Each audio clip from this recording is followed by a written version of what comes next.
Hey, what's up? This is Todd Smith. I'm back with another video. In this video, I want to talk about Korg Volca. Do you love them or do you hate them? These little synths hit the scene, a good chunk of years ago now, it seems, and they've really kind of changed the amateur synth game, in my opinion, allowing people to jump in at a very low cost rate into some pretty good gear that allows you to make some fairly good results if you take the time to learn them and you take the time to learn just basic sequencing and stuff of that nature. And these devices are also good enough to where you actually see them in huge setups. I've seen them included in modular systems. I've seen them included next to massive gear sprawlings. All the way to the brand new synthesis who's never touched anything before. And I think that is one reason why they've become so popular, is because the fact that they're good enough for a pro musician or some more pro-ish musicians to actually just include them into the setup for some extra sound and extra fun. And they're cheap enough for little Timmy to actually get them underneath his Christmas tree instead of a video game system. So that concept has really spread out the Volca series into a lot of various setups and people with various forms of income. That's not to say everybody loves the Volca series, and that is one reason why I kind of made this video, is to get your opinion on the series overall.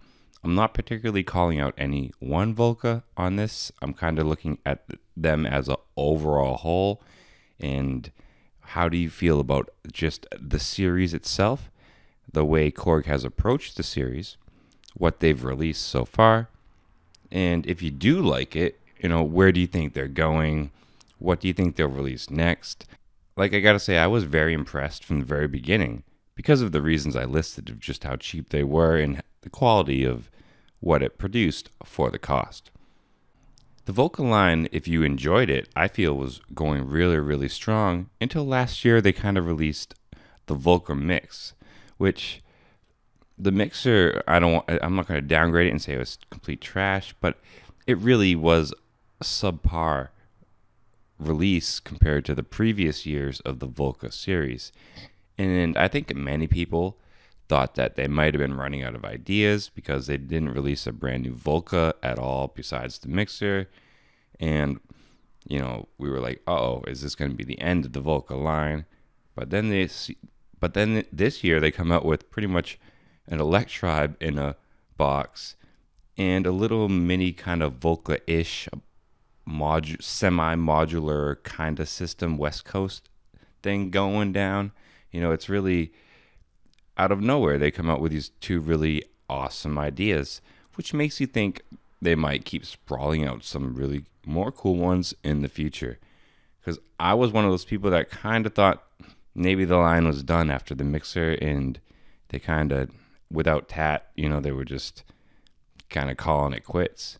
But I'm really excited to see that Volca is going to continue without Tat and without the original guy who started the whole process. That was one fear when he left the project.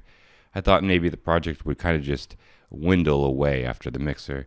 So happy that Korg is pushing it forward.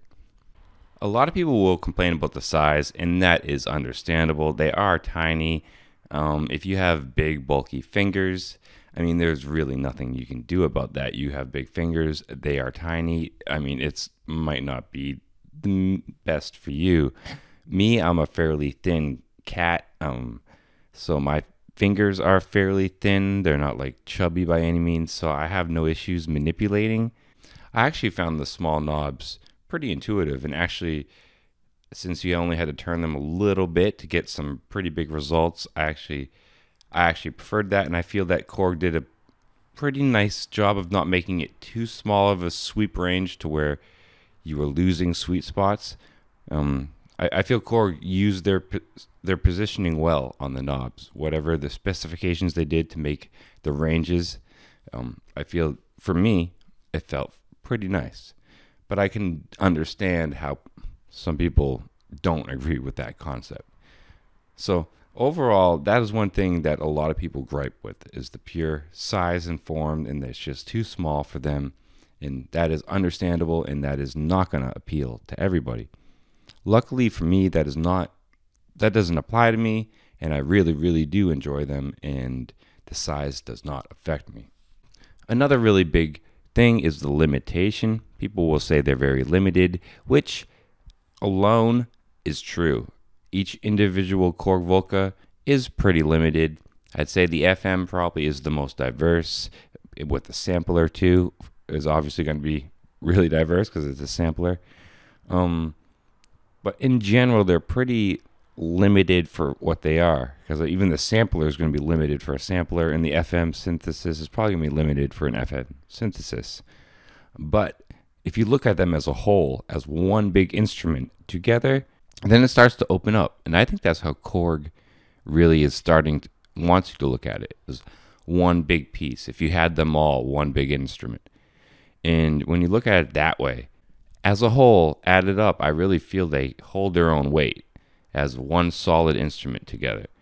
And I think the more you get, the more Volcas you get, the more complex that instrument gets. That's just the way I look at the Volcas. How do you look at them?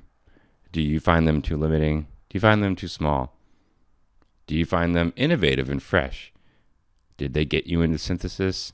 Do they not interest you at all?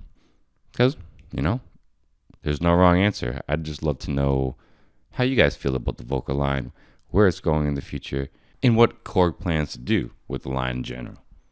I'd love to know your opinions. Until next time, stay positive, stay creative, support each other. Peace.